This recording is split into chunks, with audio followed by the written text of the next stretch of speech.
to the backlights. They're still on, but you can't see them because of the ambient light, and they're too faint. Too much time has passed. With those blue backlights, this is a gorgeous, unique-looking synth. Without it, it loses a lot of its appeal. My name's Dave Hartle. I've been playing synths for over 50 years. First one I ever played was a Moog modular setup at my college.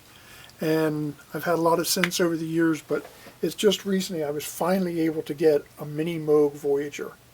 And I'm thrilled to finally be working with it. But this issue with the blue lights on the back panel hardly being visible, I found was a stumper.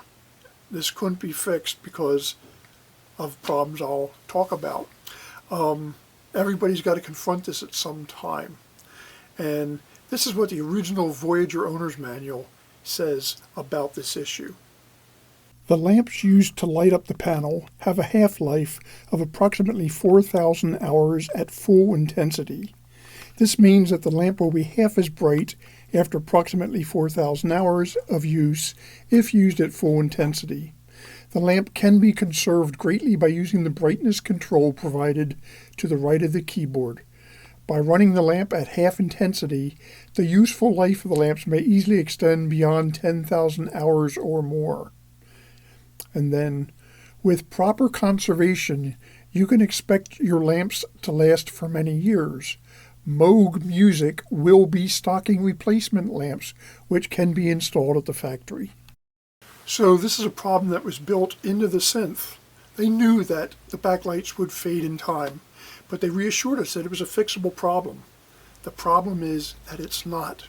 These replacement parts are no longer available anywhere, and all support has been taken away from Moog products due to InMusic buying the company in June 2023, and they're not giving any support.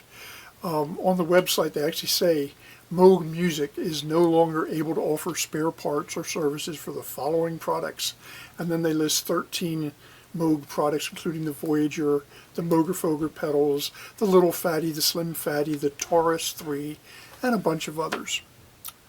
So what I propose now is to get a groundswell thing happening. Let them know that we really want these panels that were promised to be available. The Voyager was made from 2002 to 2015, and it sold over 14,000 units. The Performance Series and the old school models didn't have the backlit panels, but they made about 600 of each of those. So we're still looking at just under 13,000 Voyagers sold with backlighting. We're now 10 years beyond the last Voyager that was built, and it's a sure bet that all these Voyagers are going dark by now, or will be getting dark in the future, and with no way to fix it, this is something that we should pressure InMusic to try to make good on. Here's some ideas that you can present to them to make your case. Okay, I said there's about just under 13,000 of these out there. If only half the people were to buy the backlit panel, but then you got to think, well, a guy like me, I'm going to buy 2 sets so I have them, for the rest of my life. I'll be able to keep this synth looking good. You also have repair shops that want to have them on hand that haven't been able to get them. So you're looking at a production run that could hit 10,000 units. Surely this has got to be profitable for InMusic and make it worth their while to get them made. Number 2, InMusic is in possession of all the Moog designs. Okay, there's no R&D involved here. They're laying in a filing cabinet somewhere, the panel layouts, the schematics. They could just take the plans, farm them out to a third party, get them back, and sell them at a profit. It'd be an income stream for 10,000 units. That's very little work on their part.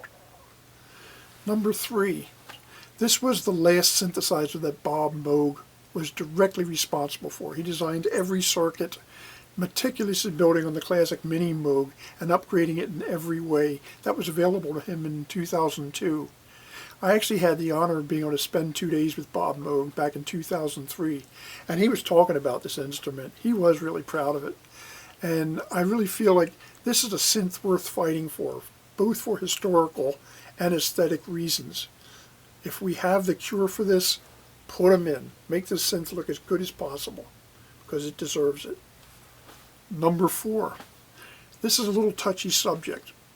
When InMusic took Moog over, they laid off all the employees that had owned the factory, most of the staff. I've been getting feedback from friends that are just having problems with getting repairs from Moog. Things are just different. Their reputation has taken a hit. Making the back panel lights available would show a commitment and a degree of respect to the Moog tradition that seems to be missing and could be a PR plus for InMusic. As I said, the cost should be minimal. You've got a decent production run. You've got historical reasons for doing it, and it can make InMusic look good. So what I'm proposing is a groundswell appeal to InMusic. Make them aware that this problem exists. They might not even know because they don't have much interest in looking backwards. But if enough people get on their case and let them know that there's a demand for this, they may go for it.